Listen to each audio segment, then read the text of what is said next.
Oke. Halo guys, selamat datang di video kami. Saya Hindu, kami kelompok 13 akuntansi biaya dan di sini kami akan membagikan video mengenai perencanaan dan pengendalian biaya bahan baku yang akan membawakan video pembahasan kita kali ini tidak hanya saya tetapi juga dibantu oleh teman-teman saya. Ada Wulan, Gandhi, Rika, dan Bintang. Yuk kita langsung saja masuk ke pembahasannya. Tonton sampai habis ya videonya. Materi yang pertama itu perencanaan dan pengendalian biaya bahan baku. Perencanaan dan pengendalian biaya bahan baku. Maka langkah dalam perencanaan biaya bahan baku meliputi yang pertama, mengidentifikasi bahan baku yang diperlukan untuk memproduksi produk. Yang kedua, menentukan kualitas bahan baku yang dibutuhkan. Yang ketiga, menghitung biaya total bahan baku dengan mengalihkan kuantitas dengan harga per unit. Yang keempat, memperhitungkan faktor-faktor lain yang dapat mempengaruhi biaya bahan baku, seperti fluktuasi harga dan perubahan permintaan pasar. Perencanaan biaya bahan baku yang baik dapat membantu perusahaan dalam membuat anggaran dan menghindari biaya yang tidak terduga.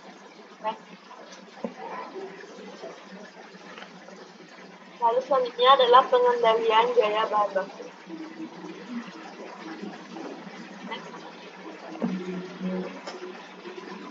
Pengendalian biaya bahan baku adalah upaya untuk meminimalkan biaya bahan baku dan memastikan bahwa biaya yang terjadi sesuai dengan rencana. Yang pertama itu mengurangi pemborosan bahan baku. Yang kedua, memantau persediaan bahan baku dan memastikan bahwa tidak ada bahan baku yang terbuang atau rusak. Yang ketiga, memperbaiki proses produksi untuk meningkatkan efisiensi. Yang keempat, menegosiasikan harga bahan baku dengan supplier. Yang kelima, menerapkan sistem kontrol yang efektif untuk memonitor penggunaan bahan baku. Dan yang keenam, pengendalian biaya bahan baku yang baik dapat membantu perusahaan dalam meningkatkan keuntungan dan menghindari biaya yang tidak perlu. Selanjutnya, kuantitas bahan yang akan dibeli dalam periode akuntansi tertentu. Kuantitas bahan yang akan dibeli. Pemahaman dan penghitungan kuantitas bahan yang akan dibeli dalam periode akuntansi tertentu merupakan proses yang penting dalam manajemen persediaan dan akuntansi persediaan. Proses ini biasanya melibatkan beberapa langkah di layar berikut. Yang pertama yaitu analisis kebutuhan. Yang kedua, peninjauan persediaan. Yang ketiga, perhitungan kuantitas bahan yang dibeli. Dan yang keempat, pertimbangan faktor-faktor lain. Selanjutnya,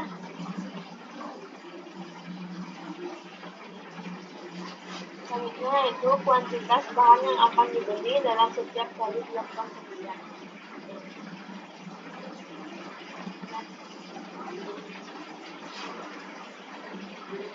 Adapun faktor-faktor yang mempengaruhi penentuan kuantitas bahan yang akan dibeli dalam setiap pembelian yaitu yang pertama, kebutuhan produksi atau operasional, yang kedua, kebijakan persediaan, yang ketiga, biaya pembelian, yang keempat, kapasitas penyimpanan, dan yang terakhir, waktu pengiriman.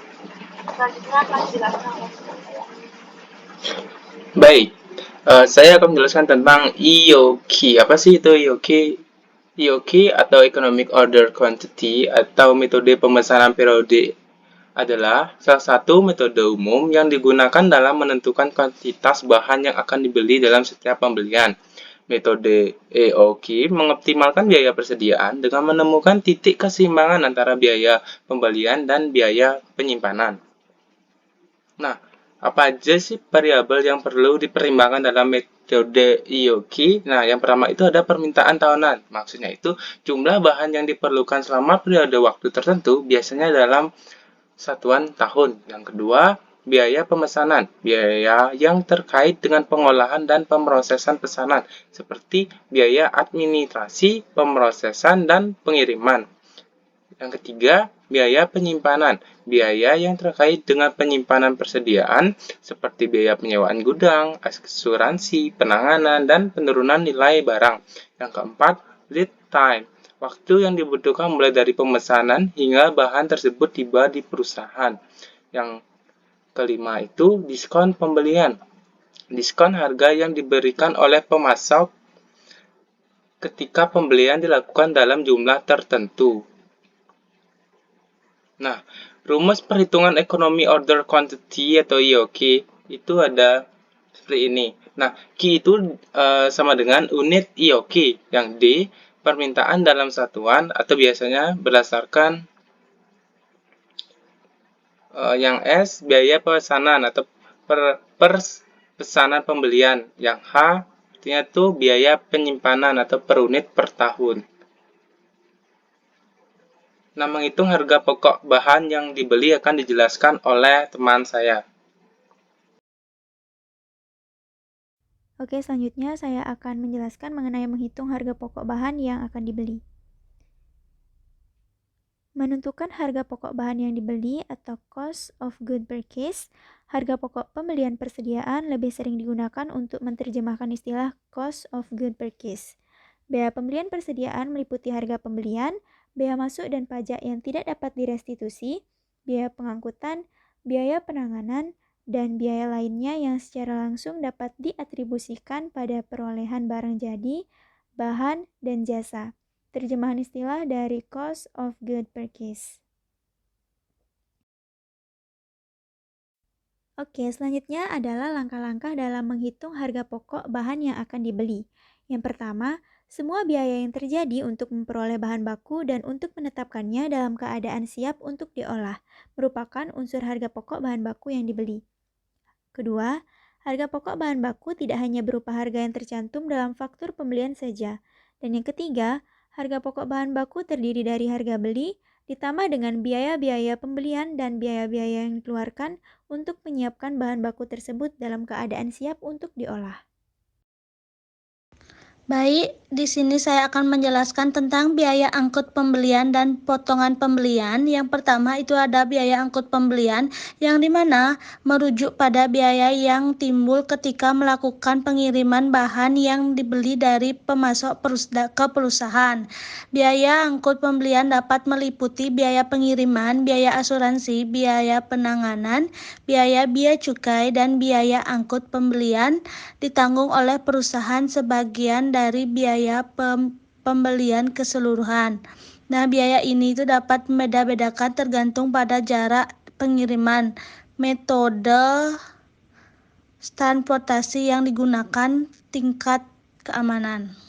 Sedangkan yang kedua itu ada biaya potongan pembelian, yaitu contohnya itu potongan pembelian biasanya dinyatakan dalam persentase dari total tagihan pembelian atau dalam bentuk diskon tertentu. Misalnya jika perusahaan membeli bahan dengan harga total 1 juta dan mendapatkan potongan pembelian sebesar 2% jika pembayaran dilakukan dalam waktu 10 hari, maka jumlah pemotongan pembelian adalah 2% dari 1 juta yaitu 20.000. Jumlah total pembelian setelah potongan akan menjadi 1 juta dikurang 20.000 jadinya 980.000.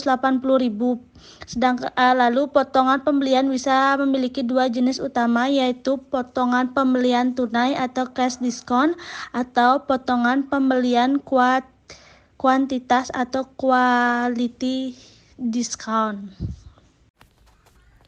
Selanjutnya yaitu perhitungan harga pokok bahan yang dipakai.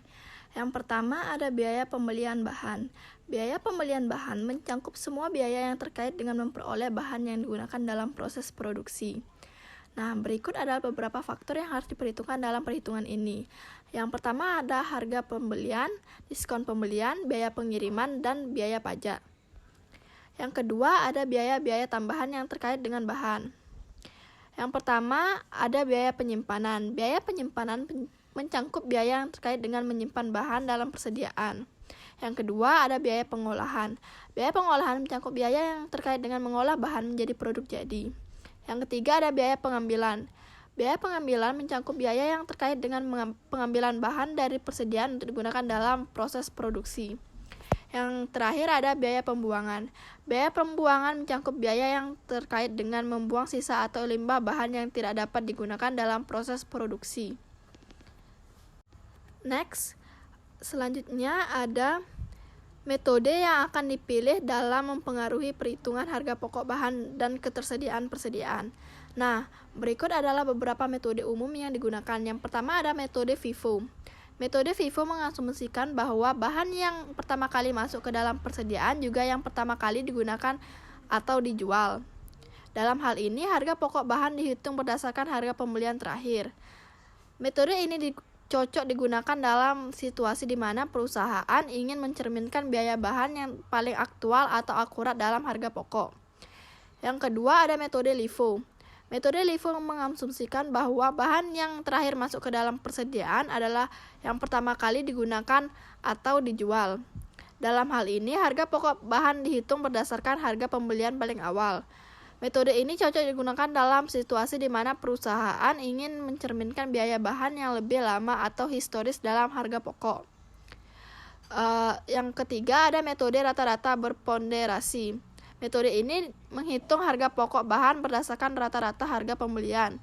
Nah, setiap kali terjadi pembelian bahan, harga pembelian baru akan dijumlahkan dengan persediaan bahan yang ada sebelumnya.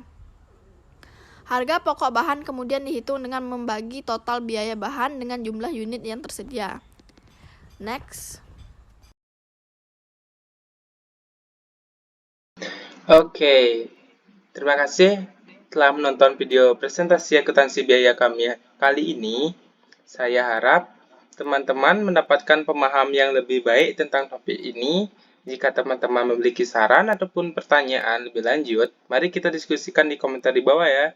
Sampai jumpa di video berikutnya. Bye-bye.